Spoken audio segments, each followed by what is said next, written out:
Well, good morning, church. Good morning, So, we're going to be doing Daniel chapter 5. If you're visiting with us today, we'll be doing a Daniel series. And it's amazing how many modern expressions come out of the book of Daniel. Now, some of these expressions you may not know, and some you may know. But the expression to being lion fodder comes from Daniel, because he was fed the lions, as we will find out. Even the expression eat grass, which you thought was a rugby expression when you fell over and ate grass, actually comes from Daniel. This one is, have you seen the writing on the wall? And that's what the whole of Daniel, you go, I've never heard of that. Well, okay.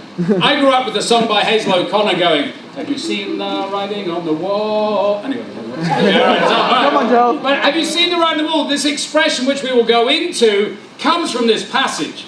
But as with all the other lessons, I've broken it down into 3 characteristics and a characteristic of Daniel. And today the title is Daniel, a man of great conviction.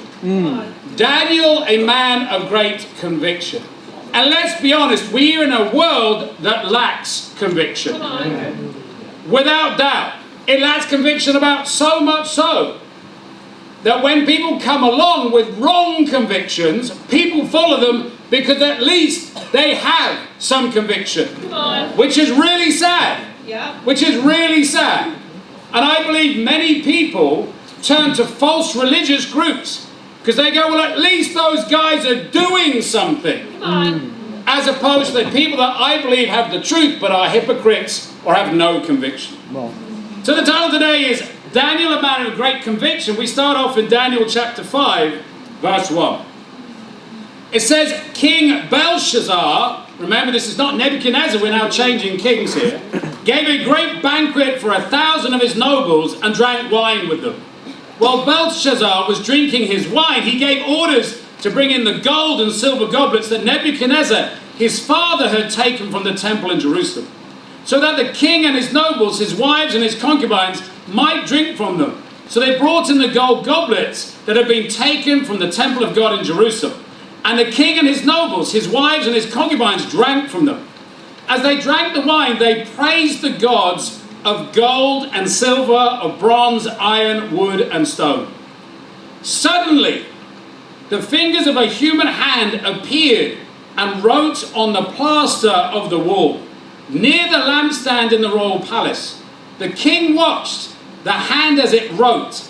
His face turned pale, and he was so frightened that his legs became weak and his knees were knocking.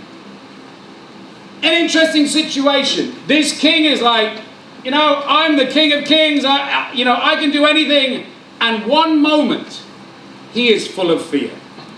So here we see, fast forward, we see the events of Daniel chapter 5 happen many years actually after Daniel chapter 4. It's past the end of the reign of Nebuchadnezzar, who we've been studying. And it's remembering that the book of Daniel actually covers his whole life. So right here, Daniel's about 70 years old. He's at the end of his life. Sometimes we go chapter to chapter, it's just like the next day. Actually, in context, it's a new king. It's a totally new situation.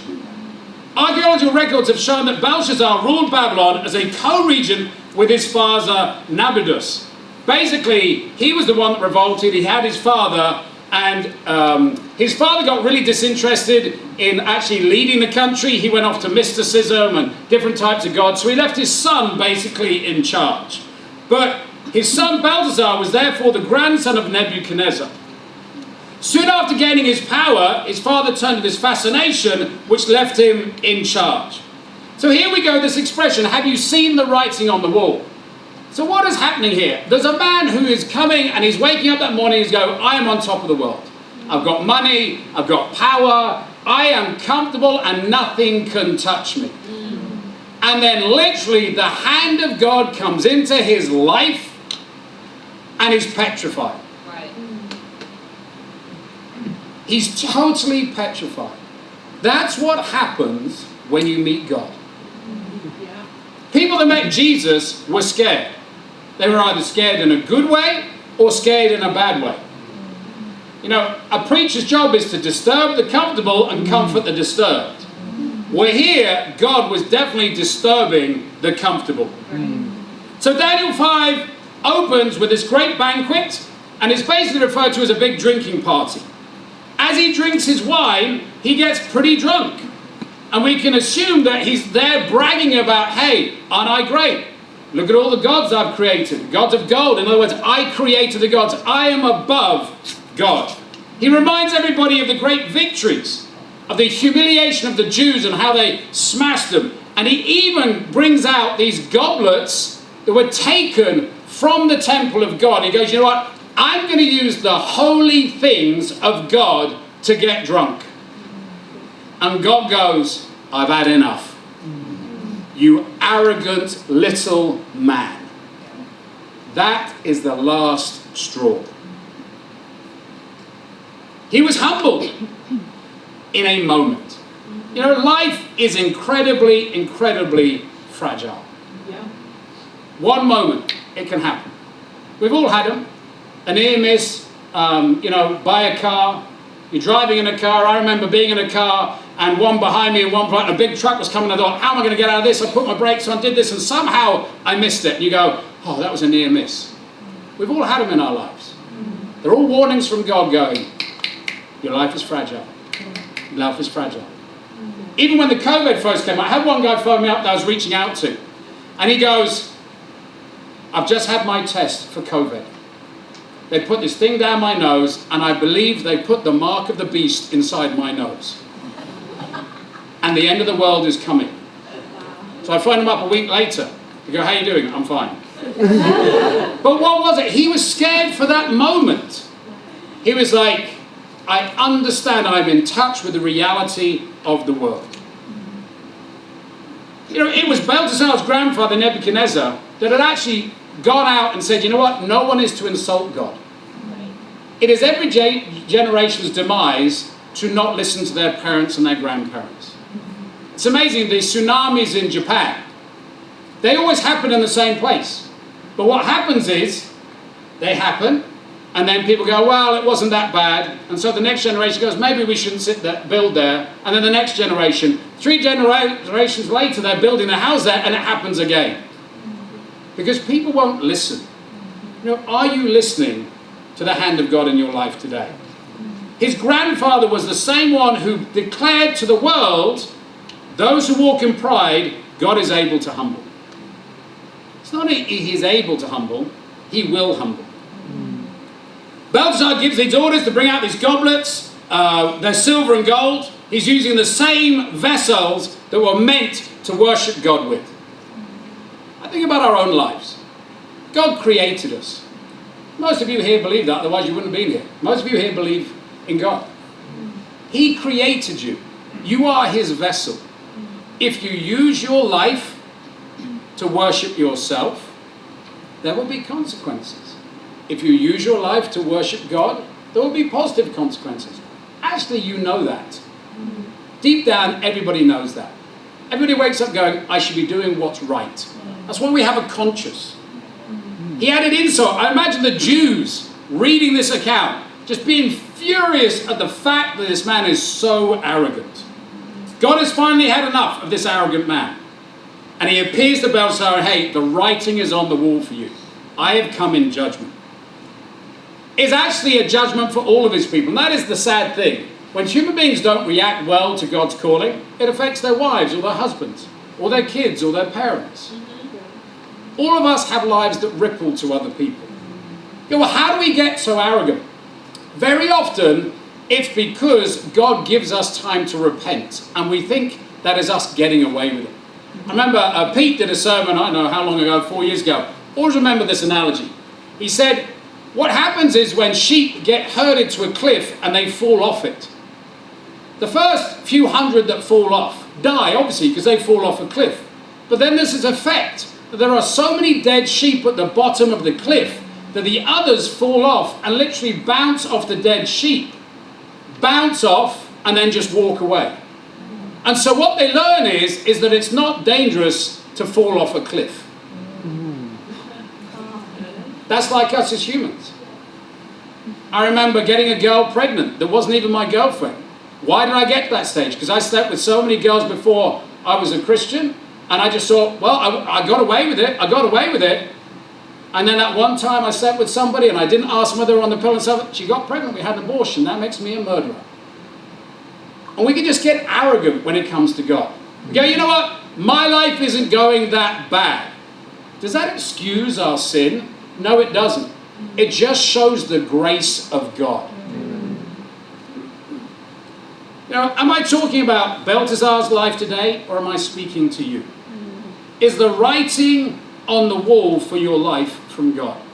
Sometimes there are really extreme cases of this. So Kerry and I have a friend called Paul Daz, and he said before he was a Christian, him and his mate went out to sleep with 2 girls that night.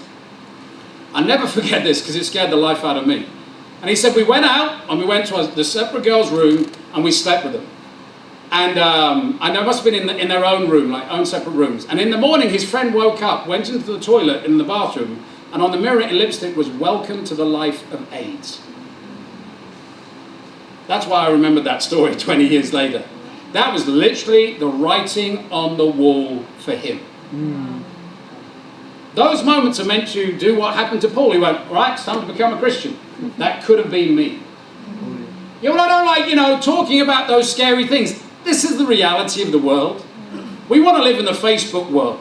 You know, the Facebook world where nobody puts up a bad picture of themselves. You know, you ever done that? Like you take so many photos of yourself just to make sure that even though you don't have a double chin, it doesn't look like you have a double chin. Or if you do have a double chin, somehow, miraculously, you take a picture where you don't have a double chin. That's the world we live in. Like we take 500 photos. Which one am I going to put up? You should put them all up because they're all you. But you don't want that, do you? You just want the best of you. Believe me, if you hadn't figured out, your friends see all of you. You ever done that? Go, that ain't her. That ain't her. That ain't him. And you're like, you're dating, maybe June's dating Alison. Alison would say, go, is that my boyfriend? June, what do you know? I'm kidding. Okay. But that's how the world is. Are you in fear of God? You should be. The fear of God is the beginning of all understanding. We're not going to walk around like, but it's like the police. I don't walk past the police and go, but I go, there's a healthy respect.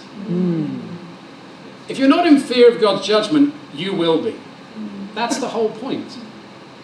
Praise God for the authorities, for police, that they can walk down the street and we can go, you know what, there is law and order in our society. Because there are many places, and all you have to do is put on the television where law and order do not exist. Yeah. And all you have to do is be walking down the wrong street and have the wrong background, and it is death. Yeah. Thank goodness for authority and judgment in our lives. So point 1, the challenge of great conviction. We go on in Daniel 5:7. The king summoned the enchanters, astrologers, diviners. Then he said to these wise men of Babylon, who reads this writing and tells me what it means will be clothed in purple and have a gold chain placed around his neck. And it will be made the 3rd highest ruler in the kingdom. Then all the king's wise men came in, and they could not read the writing or tell the king what it meant. So King Belshazzar became even more terrified, and his face grew more pale. His nobles were baffled. The queen, hearing the voices of the king and his nobles, came into the banquet hall. May the king live forever, she said. Don't be alarmed. Don't look so pale. There is a man in your kingdom who has the spirit of the holy gods in him. In the time of your father, he was found to have insight and intelligence and wisdom like that of the gods. Your father, King Nebuchadnezzar, appointed him chief of the magicians, enchanters, astrologers, and diviners. He did this because Daniel, whom the king called Belshazzar, was found to have been of keen mind and knowledge and understanding, and also had the ability to interpret dreams, explain riddles, and solve difficult problems. Call for Daniel, and he will tell you what the writing means. So Daniel was brought before the king, and the king said to him, are you Daniel, one of the exiles of my father, the king brought from Judah? I've heard that the spirit of the gods is in you, and that you have insight, intelligence, and outstanding wisdom. The wise men and enchanters were brought before me to read his writing and tell me what it means, but they could not explain it. Now I have heard that you are able to give interpretations and to solve difficult problems. If you can read this writing and tell me what it means, you will be clothed in purple and have gold chains placed around your neck. You will be made the 3rd highest ruler in the kingdom. Then Daniel answered the king, you may keep your gifts for you yourself and give your rewards to someone else. Nevertheless, I will read the writing for the king and tell him what it means. So enter Daniel, the man of God. On his mother's advice, the desperate king calls for Daniel. Isn't that like us at times? Sometimes we want to try everything else but God to solve our problems. And that's a theme all the way through the Bible. You see people go, I'm going to try everything else but God to deal with a crisis. You go, I'm depressed. God can't be the answer. I'm depressed. Well, what are you depressed about? Yourself and the world? It's because you're not focused on God. It's as simple as that. I've struggled with it in the past, but we're just brought up to be so self-consumed. How can you be depressed if you're thinking about, I'm going to heaven? How can that depress you? I mean, literally, I'm going to die and go to heaven. Shoot me now. Make my day, punk. I mean, that's it. Like, what have you got to be unhappy about? I've got exams. And in 50 years' time, they will mean nothing to you. It's because you're focused on the here and now. My parents, 50 years' time, they will mean nothing to you. Nothing will mean anything to you. And if you have your eyes on God now, nothing should mean anything to you. You know, everybody believes in God. No, they don't. I remember Dean preaching this somewhere. He goes, every Chinaman believes in God. And the Chinaman's like, no, we don't. Because we all pray the night before our exams to pass our exams. And all the Chinese go out there, and then you become atheists the next day. You know, when the rubber hits the road, there is a God. You know, do you need to be in a desperate situation before you turn to God? Or can you train yourself habitually to turn to God before your life gets desperate? The amount of people, we were out evangelizing a lot yesterday on the streets, and people go, it's all right, you can tell, I don't need God, my life's okay. Yeah, now. Every single person's life hits hard times. Every single person's. The issue is not will it, it's only when will it. Who is Daniel at this point? Well, let's be honest, he was a nobody. He was a forgotten old hero in his 70s. Yet all this time, he was still a man of God. He had the challenge, will you believe in God and put him first, even when you are overlooked by everybody? He was in his 70s. Belshazzar had completely forgotten him. More accurately, he had chosen to forgotten him.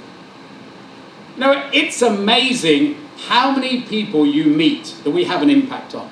We were evangelizing yesterday, and we met this great guy from Parramatta, and he should be coming out to Bible Talk this week. And the girlfriend with him, or girl that was him, goes, there's not some discussion up north around Ryde, etc. Like, you don't know a Kira and a Lennox, do you? And I'm like, man, God just works all the time. I mean, how many of us? 70 of us are like that, and that's how much we get out there. Come on. That's how much we get out there.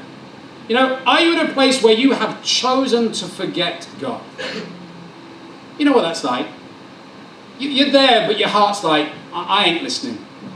I'm not listening. It's amazing how God works in people's life. I was out with Paul evangelizing yesterday, and we met nobody, so I went, sorry, Paul, no good. I'm changing to somebody else. Okay, sometimes you've got to do that. Okay, so the combination wasn't working.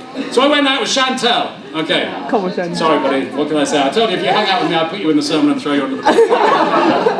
And we were coming up the street, and there was a crowd. Like literally, there's like 20 people coming to you.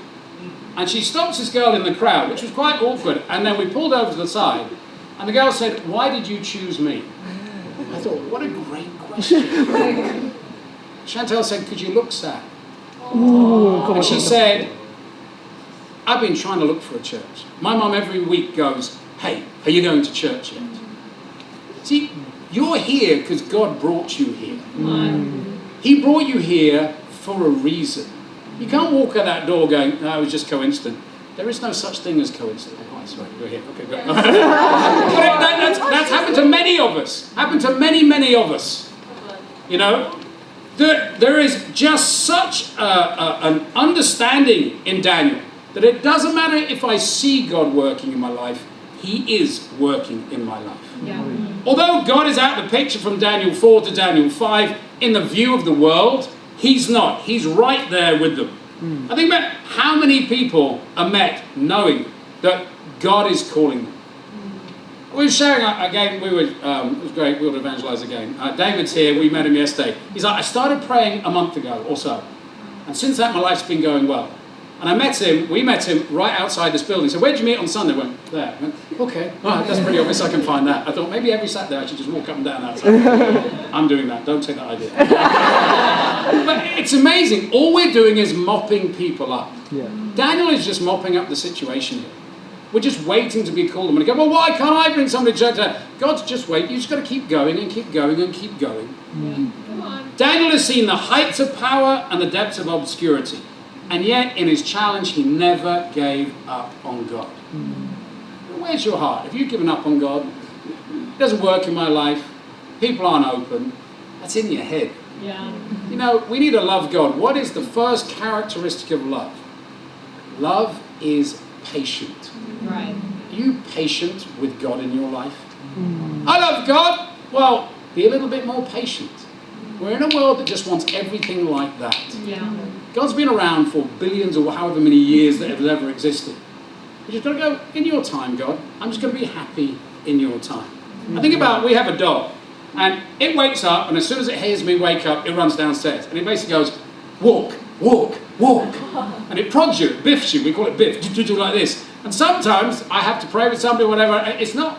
I come back, and the dog's like, sometimes the dog doesn't get walked till 10 o'clock at night. Doesn't have a hissy fit and go, I can't believe I'm finding another owner, I'm going next door. But honestly, some of us are like that with God. I can't believe you didn't walk me today, God. I'm off. Are you laughing because you know that feeling, right? I've had enough, God. Another owner next door. As if, you know, I've actually next door owner only walks their dog around the block. We take ours for real walks. Sometimes you think that the grass is greener over the other side. It's not. You know, Daniel had his conviction and faith in God. A relationship with God. It's the only thing that matters. I love his response. He goes, you may keep your gifts for yourself and give your rewards to someone else. Nevertheless, I will read the writing for the king and tell him what it means. In other words, I don't care. You see this theme throughout Daniel. You know, Shadrach, Meshach, and Abednego. Hey, if God wants to rescue us, fine. If he wants to kill us, fine. Whatever. Daniel's like, yeah, God gives you money, God doesn't. I don't care. It's just not impressive to me. The world is so consumed with, where's my house? Where's my home? Where's my career? Where's my 3.2 wife and kid and dog and picket fence? Where did this weird idea come from? That was the goal in life. That you spend your whole life getting a house, you retire, live in it, and die really quickly. Who came up with that really ridiculous idea? Isn't life for living? Come on. Isn't it for living? As opposed to waiting until you have time to live. You know, sometimes it's amazing what turns people to God. For some of us, having a blessed life should turn us to God. For other of us, a bit more hard-hearted, this was me, it's a little bit of a, you know, God has to discipline you. And it's different for everybody. Now, God knows your heart. Some of us actually walked in here and our life's going pretty good. Romans 2:4 says, or do you show contempt for God's riches of his kindness, forbearance and patience, not realizing that God's kindness is intended to lead you to repentance? Yeah. Your life has gone great. Great. Now that's why you should become a Christian, out of gratitude. Come on. For some of us, we're actually entitled by nature. Yeah. So God goes, I ain't going to give you anything because then you just get more and more entitled. I'm going to take things away from you. You go, God, why are you taking them away? Good question. I'm glad you asked that. Why don't we study the Bible and find out why? You know, will you always speak the truth? That was his challenge. His challenge was, will he speak the truth to the most powerful man in the world? He knows how to read the words, but there's a difference between knowing the truth and being willing to say the truth, isn't there? Yeah. We all see it. You see someone and they're about to have a disaster. It might be a hair disaster. They walk out and their hair's out here. Maybe a clothes disaster. Maybe all sorts of disaster. You know, my son went to the dentist the other day. He came out and he had some sort of toothpaste down here. And you go, so do I tell him or do I not? Do I wait for my wife to tell him because he may be upset? In every tiny moment there's a do you tell, do you not tell? Are you someone that's willing to speak the truth? Daniel could have said, you know, it's just easier not to get involved. I know what it says. He's going to be smashed. So I'm just not going to tell him. He could just go, well, you know, I just don't know. But he was willing to speak the truth. Come on. You know, he could have gone, well, the guy's an absolute sinner. He's forgotten me. I know what it says. He deserves everything that's coming to him. He'd gone, well, I just can't tell you, kid. All right? You could have said something nice out of fear. Hey, king, you're great. Everything will be fine. And that's what all the other prophets said. Hey, everything will be fine. Knowing that disaster was coming around the corner, so there was no fear of punishment. Instead, Daniel steps up and decides to tell the most powerful in the world, his time has come. You know, the truth is in such short commodity today, and people who tell the truth even more so. Even more so. Are you someone who speaks the truth at all costs? You know, we had a Bible discussion on Friday, and we had these 3 guys come, and it was amazing because they're very religious, very Pentecostal, and you know when you start studying a Bible discussion and people don't know where the verses are in the Bible, and you go, okay, they don't really know it. And so we got on to a topic about how to build good relationships. We talk about, is judgment part of good relationships? They go, should Christians judge? They would go, absolutely not, you're not allowed to judge. I said, what if I told you that was completely wrong? Absolutely not. All right, let's go to Corinthians 6, where it says we should not judge people outside the church, but inside the church. Like, oh, okay. But the adulterous woman, Jesus was nice to her. I said, you don't contradict the scripture. You don't use this scripture to contradict that scripture. Scriptures don't contradict each other. Said we are to judge people inside the church. In context, there wasn't a church at that time. He was talking to the Jews. I said, you guys don't know your Bibles, but we've been going to church for years. I didn't say you didn't go to church. I said, you don't know your Bibles.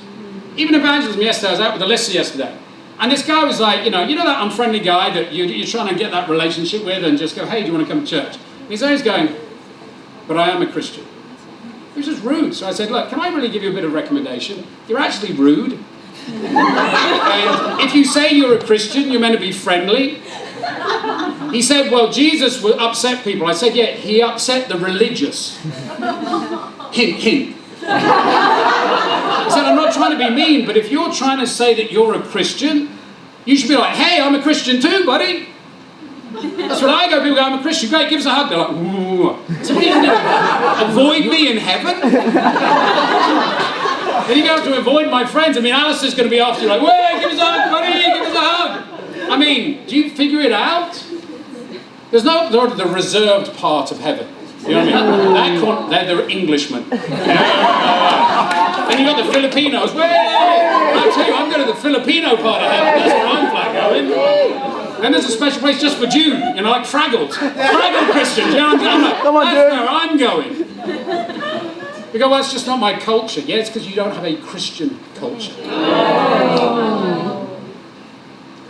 Imagine Jesus was an Englishman on Judgment Day.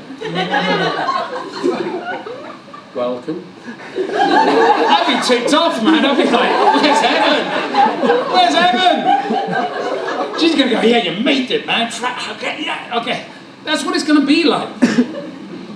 You know, are you someone that's willing to accept the truth? Which is harder, to tell the truth or accept the truth? Some of you are so opinionated, you're like, man, I can tell anybody the truth. Yeah, you're the ones that find it hard to hear the truth.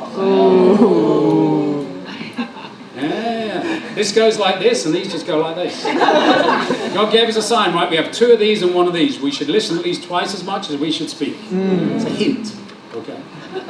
And no, just because you have small ears, Chris, doesn't mean you should listen. Or Abraham, listen more. Okay, I'm going to go there. Okay, all right. Somewhere in the middle. Okay. But you know what? I'm so grateful that people spoke the truth to me when I first studied the Bible. Yeah. My wife when she studied the Bible. Some of us really are stuck into a mindset that is just so wrong. And why is it? Because we come from religious pasts. You know how they tame an elephant? When an elephant is young, they actually put a chain around its leg. So when it pulls, it learns it can't break the chain. But it then is taught a mindset that actually, as soon as it feels the resistance, it can't break away. So in a circus, you can have one of the most biggest animals in the world, and all they need to do is pull a tiny bit of string around its leg, and as soon as it pulls it, it stops to pull. And that's why we're brought up in religion. Think about it, at university. This is why there's no way that campus groups at university can be saved Christians. What happens? It's the beginning of university. The campus group gets going. They accept people from every church. Presbyterian, Methodist, whatever it is. They go, as long as you believe in Jesus and you pray, you can join our group. Every single one of those churches broke away from the other one on doctrine. Yeah. Every single one. So how can they be unified? And what really ticks me off is this. Non-believing people come, like some of our Chinese friends. They're converted to a belief in Jesus. And then they go, which church do I go to? They go, it doesn't matter. What do you mean it doesn't matter? For thousands of years, people have died for following the truth. They have been killed and hounded by the Catholics, killed and hounded by the Lutherans, killed and hounded by the Methodists, by the Presbyterians, by these same churches that you think are Christian. There is no conviction on campus. Absolutely there isn't. There's none. People sleep together. It's okay. We won't throw them out of the church. We won't discipline them. The world lacks conviction. I studied with a leader of the Hillsong Church. He goes, you cannot tell me that you need to put somebody out of the church for sexually immoral. I know it's not good, but you can't do that.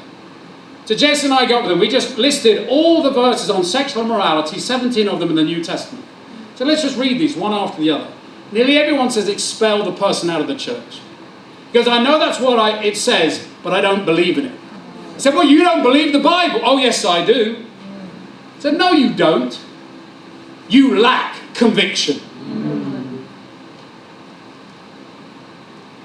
Popular Christianity is not true Christianity.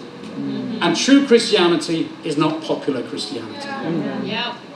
Had you figured out it was the religious people that got Jesus killed? Right. The Right. pagans don't care. Yep. The pagans don't care. No, too many of us, we have monkey love for people. We have monkey love. If you go to a zoo, you'll often see chimpanzees, and they're very tactile. And they'll be with each other.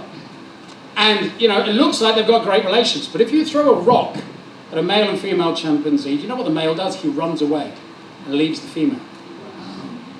Then if you have a lion and a lioness, they don't necessarily need to sit next to each other the whole time. But if you throw a rock at a lioness, the lion will roar and come at you. See, when troubled times come, that's when we find out who real Christians are. Point 2, the test of great conviction. Daniel 5:18. Your Majesty, the Most High God, gave you Father Nebuchadnezzar sovereignty and greatness and glory and splendor. Because of the high position he gave him, all the nations and peoples of every language dreaded and feared him. Those the king wanted to put to death, he put to death. Those he wanted to spare, he spared. Those he wanted to promote, he promoted. And those he wanted to be humble, he humbled. But when his heart became arrogant and hardened with pride, he was deposed from his royal throne and stripped of his glory. He was driven away from people and given the mind of an animal. He lived with the wild donkeys and ate grass like an ox, and his body was drenched with dew from heaven, until he acknowledged that the Most High God is sovereign over all kingdoms on earth, and set over them anyone he wishes. But you, Belshazzar, his son, have not humbled yourself. Though you knew all this, instead you have set yourself up against the Lord. You had the goblets from his temple brought to you, and you and your nobles, your wives, and your concubines drank wine from them. You praised the gods of silver and of gold, of bronze, of iron, wood, and stone, which cannot see or hear or understand. But you did not honor the God which holds in his hand your life and all your ways. Therefore he sent the hand that wrote the inscription. This is what the inscription that was written. Mene, mene, tekel parsin. Here is what it means. Mene, God has numbered the days of your reign and brought it to an end. Tekel, you have been weighed on the scales and found wanting. Perez, your kingdom is divided and given to the Medes and the Persians. You know, the real test is, are you going to tell people the truth, the whole truth, and nothing but the truth? Daniel gets a running start. He goes, you should have known better. You should have looked at your predecessor. He actually married Nebuchadnezzar's daughter.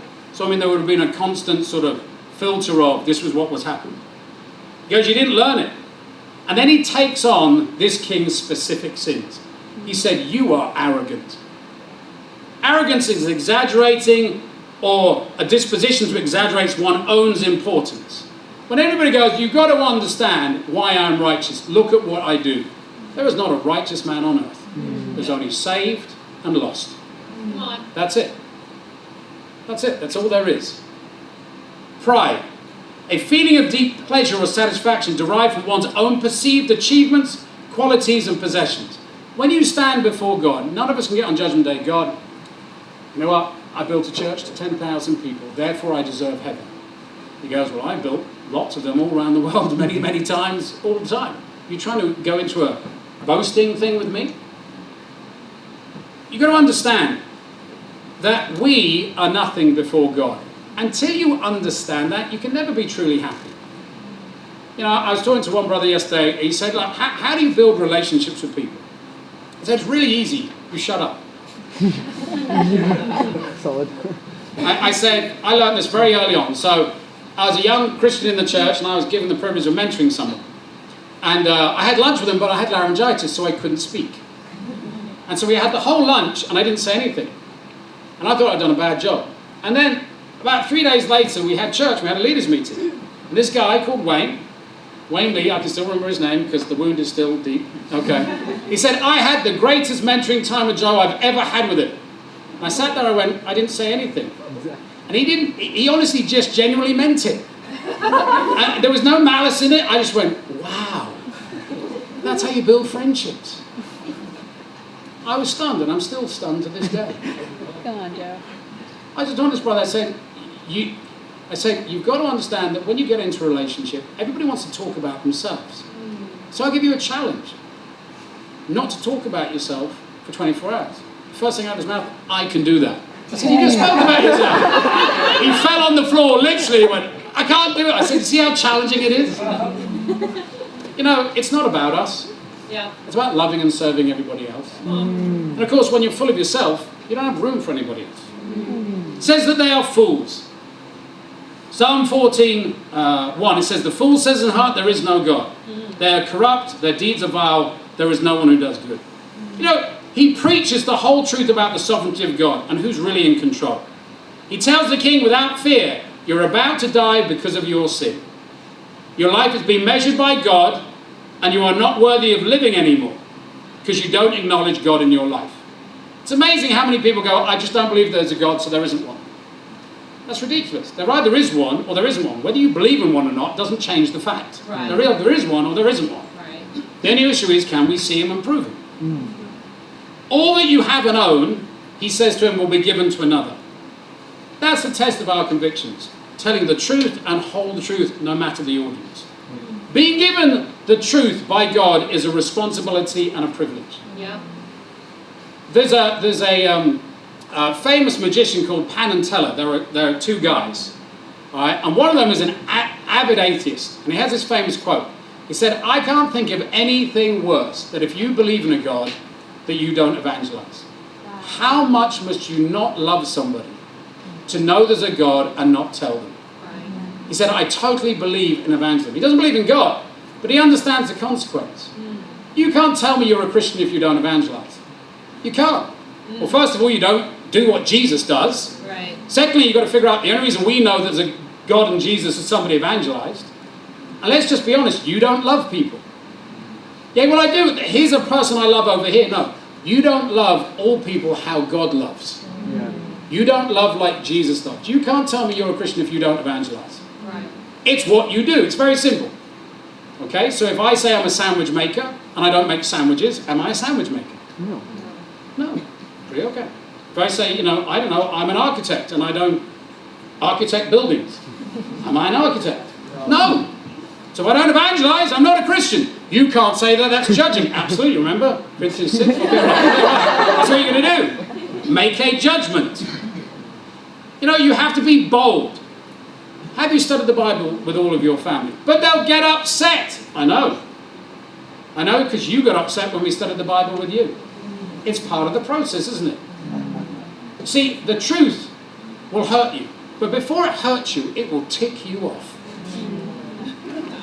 It will seriously tick you off. The truth hurts and makes you angry. That's why we consume our lives trying not to face the truth. Have you studied the Bible with all your friends? But they'll get upset. What about all your work colleagues, fellow students? But they'll get upset. Yes, they will. But they'll also thank you afterwards. I think about my family. My family got upset at each other even before I started studying the Bible.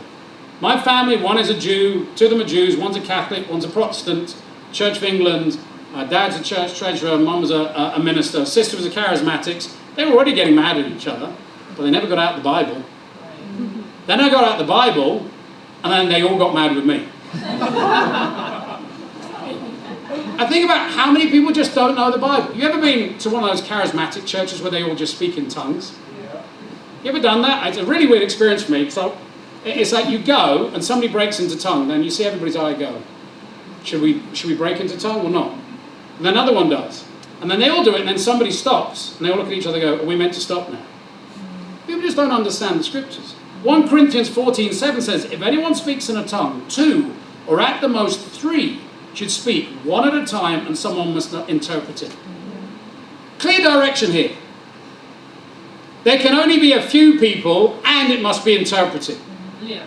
Is that what happens today? No, everybody goes to free fall. You can see everybody looking around going, what on earth? People don't know their Bibles. Come on. People, and if they don't know that, what else don't they know? Right.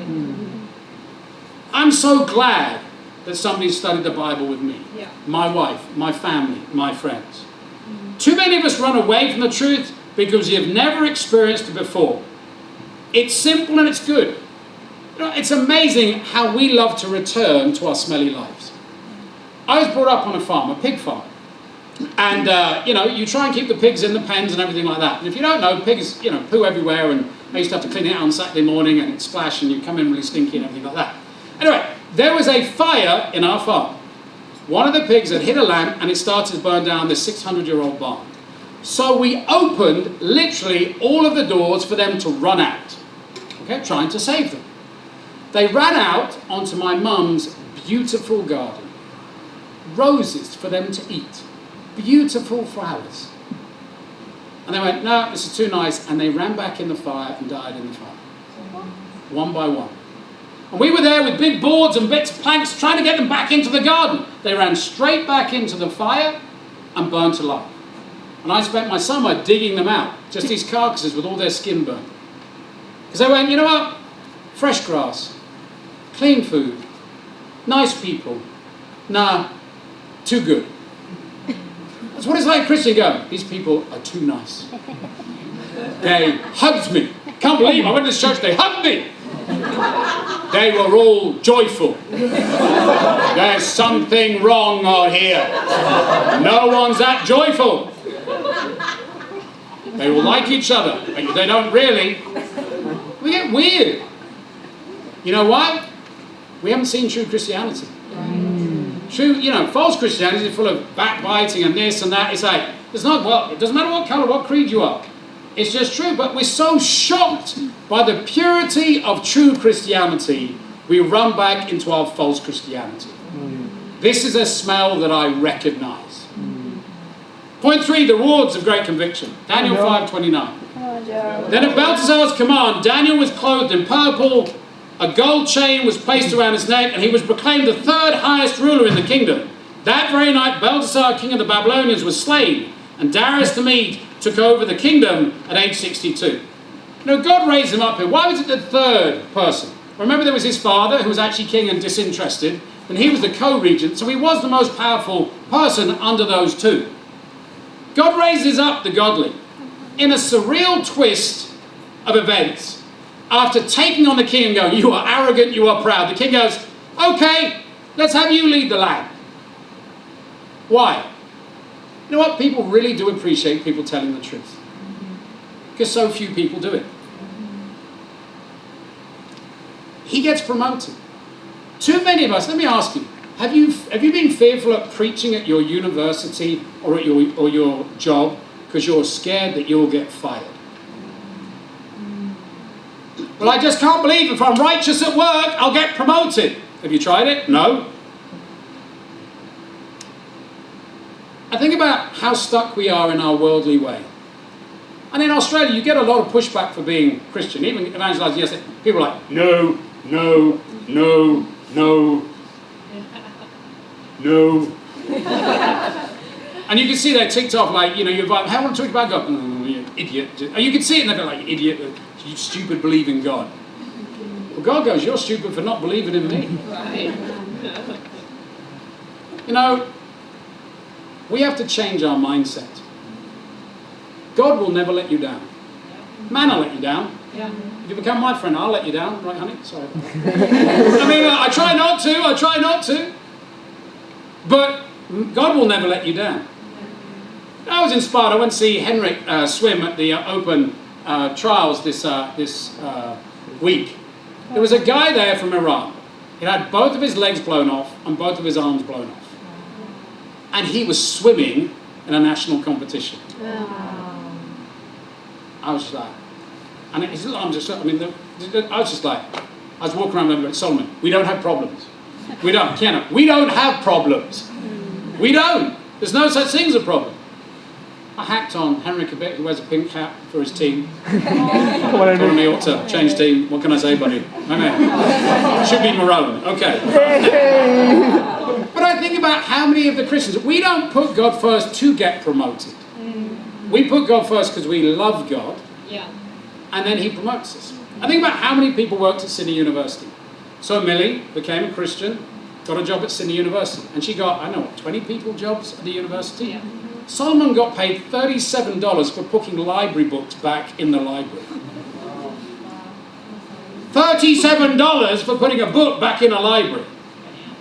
An hour, yeah. Not a week or a month. An hour. And so many people. My daughter got a job there. I think how many people are great Christians and are raised up? We've got Kira. She's a massage therapist. She's a national team, like Fiji national team. And Parramatta Panthers, we'll forgive you with that one. But okay, all right, we're going to... But there's so many great Christians. Her husband, Len, runs his own business. Business just seems to come in.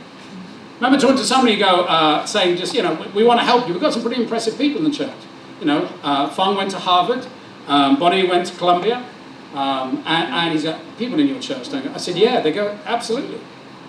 You see, but they're both people that went on the mission field afterwards. Yeah. Fung went, Harvard, whatever, I just need to love God. Like, what? But it's like, yeah, you're going on the mission field, I'll come to you to Hong Kong. And there are so many people like James, graduating as a doctor this year. Putting God first, he's in song leading and internet and so many different things. Puts God first, yet God raised him up. I think Wayne graduated this week. Why? Puts God first. He had his own little mission teams, didn't he? You sort of find him going around America on his own little mission team to all of our churches. Like, where's Wayne today? It's like, where's Wally? Where's Wayne today? Went off to New Zealand, came back like that. He's like, where do I go now? Putting God first. It's alien to so many people. I think about, if you don't know this analogy, you know a lobster? Anyone like lobsters? Okay. Do you know they start very small? Do you know how they grow? Well, actually, they grow into their shell, and their shell doesn't grow. And so it puts pressure on them. So they actually have to throw the shell off and grow a new one. In other words, they need to get their life in an uncomfortable, unprotected situation to actually grow. That's like us as a Christian. We have to put ourselves constantly in uncomfortable situations so that we can grow more spiritual. I don't like your church, it makes me feel uncomfortable. That's because it's a true church. You think being around Jesus wasn't uncomfortable? He goes, Peter, get behind me, Satan. People think what I say is harsh sometimes. I didn't call you Satan last time. Get behind me, Satan. You really say, you whitewash tombs. I mean, geez, Jesus, calm down. Walked around, spat on people. Get healed. Honestly, some of the things Jesus did were just outright weird. If it wasn't Jesus, we wouldn't go, it was okay. Walks into people's houses, they invite, hey, come to dinner, Jesus. Great, you're all burning in hell. Thought you were our guest. I am. I can leave if you want. No, okay. So, I mean, he's out there, right? That's true Christianity. It makes you feel uncomfortable. Jesus had conviction that the whole of the Jewish nation had lost its love for God. Yeah. And there were only a few tiny people. He took on the whole nation. One man who had conviction, never went out of Israel, changed the world. It's not about how far you can go, it's about how deep your conviction is. Huge irony. Balthasar's there, That night, actually, when this was being said, the armies of the Medo-Persians were outside. They came in through the aqueducts. They took over the kingdom. And you'd think, okay, well now Daniel, poor Daniel, has been promoted to the main guy. Now this foreign power is going to come in and kill him. They go, no, you're the guy in charge, just keep on being in charge. Within 24 hours, he becomes the most powerful man that's not king in 2 kingdoms. In 2 kingdoms. Why? Because God said, this man's got conviction. I like him. At 70 years old, God went, that's my man. That's my man. What do you like? Do people get upset with you because you're righteous, because you preach the truth? Do people feel uncomfortable around you because you speak the truth? You ever want to see my son play in a band? I love them, they're fun. But you know what? Even though he's not a Christian, his band is known as the moral band. They don't swear, they don't get drunk, they don't do all of this. My son's like, that's what we're renowned for. Proud of it. You don't see him swearing in between songs or anything like that. I'm going, I'm proud of my son. Thankful for everybody that come. But that's how God should feel about you. He went from total obscurity again. And yet there he was, a man of conviction changing the world. Today we're going to ask you to study the Bible. Why?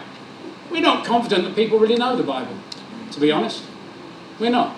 And those that do know the Bible, actually know where all the books are, don't really do it. They don't. Why? Because there's no one out there doing it. It's amazing. I was evangelizing yesterday and I go, you know what? How many people on these streets think they're Christians? And yet, how many of them are actually evangelizing? There's the difference. It's pretty easy to see, isn't it? It's pretty easy to see. And that is where the rubber hits the road. If you believe there is a heaven and a hell, and you are saved and you have the truth, you will be evangelizing. Either that, or you are one of the most unloving human beings in the world.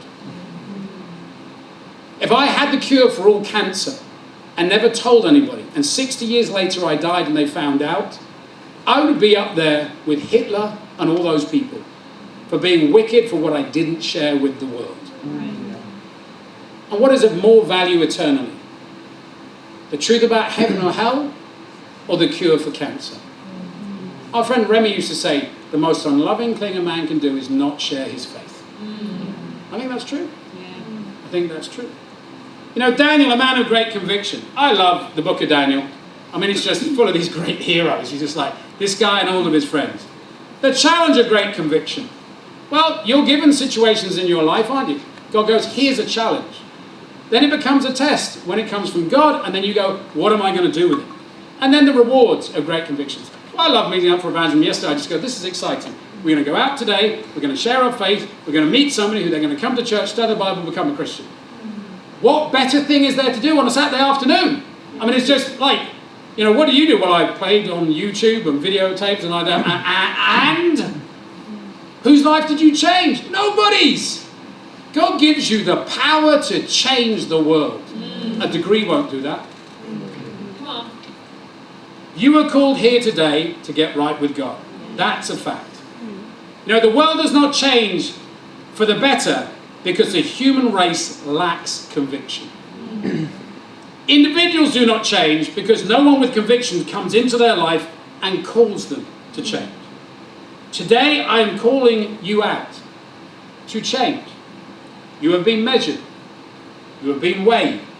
And you have been called to judgment today by God, not by me. You go, I don't like you. No matter whether you like me or not. It's the Bible. It's the Bible. What are you going to do about it? Are you going to run towards the truth or run away from the truth? My challenge to you today is there's no leaders meeting. Just get with the person before you, study the Bible, go out for lunch and go, you know what? What is the truth? And to God be the glory. Amen.